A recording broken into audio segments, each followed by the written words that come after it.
Kevin Parker is Global Head of Asset Management with Deutsche Bank. He is one of the speakers at the National Energy Summit here. He joins us now that his dialogue has just concluded officially. Kevin, thanks for being with us today. Thank you, Tyler. I want to start by talking about one of your propositions, and that is for all the talk about capping carbon through a tax, through a cap and trade. You're very clear that there needs to be a regulatory framework and a clear framework in place for industry to respond to some kind of limit on carbon emissions.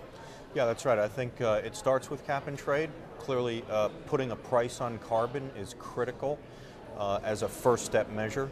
But as our experience in Europe tells us, cap and trade by itself is not enough to spur private investment into renewables. Cap and trade, carbon tax, does it matter what that first step is as long as the framework follows behind? You know, we don't think so. I mean, we're not opining on the proper policy. From a global perspective, I think we need a price on the externality. Mm-hmm. What is, in your mind, a definition of clear regulatory framework? Well, clear regulatory framework beyond cap and trade really has to do with those set of policies that encourages the development and rollout of renewables. Mm-hmm. So let me give you an example. In Germany, as an independent power producer producing renewable energy from solar, wind, biomass, and so forth, if you want to connect to the grid under federal law in Germany, it's required that the utility come and connect you.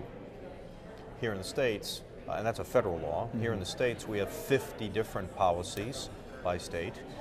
If you want to connect to the grid, you've got to go bang on the utility's door.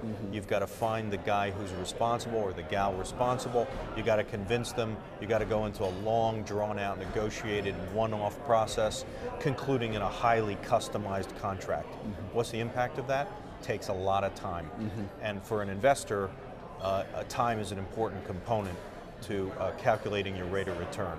What about the German experience, what your company has seen, being a few years ahead of the curve of the US in terms of green job development, as you said, access for renewable generation to the grid.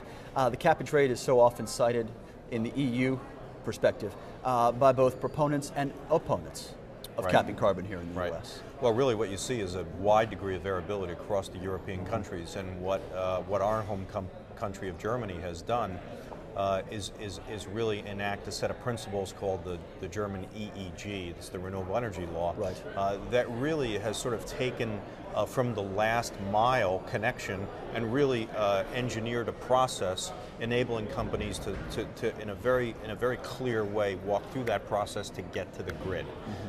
The result of that, Germany's about 15% renewables today, probably going to be 30% by 2020. Estimate of job creation is 500,000 new jobs, green jobs. Leadership in the solar industry, leadership in the wind industry, these critical new industries. Germany's figured out that by getting out in front and not worrying about the debates, because we are going to go to a low carbon economy, they're already over that argument.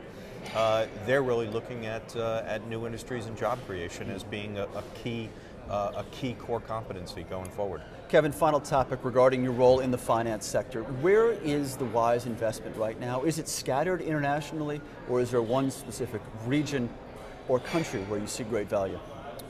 I think from a renewable perspective, clearly Europe is streaks ahead of the U.S. That's because of the regulation that's already in place? Absolutely, absolutely. And global capital flows know no boundaries, and investors are simply going to go where the best opportunities reside. And currently, that is not the United States. Well, what does the U.S. need to do to catch up? And again, rather than getting into regulation from the financial aspect, is it simply an easing of credit markets, increasing the liquidity, recovering from the economic crash? No, I'm going to have to go back to regulation. That's where it is. Absolutely. We need clarity, we need rules, we really need federal policies to make it, to be the enabler for the capital flow to begin to get at the problem. Kevin Parker, one of the many private sector speakers here at the National Energy Summit. Kevin, thanks for sharing your perspective with us. Thanks for your time.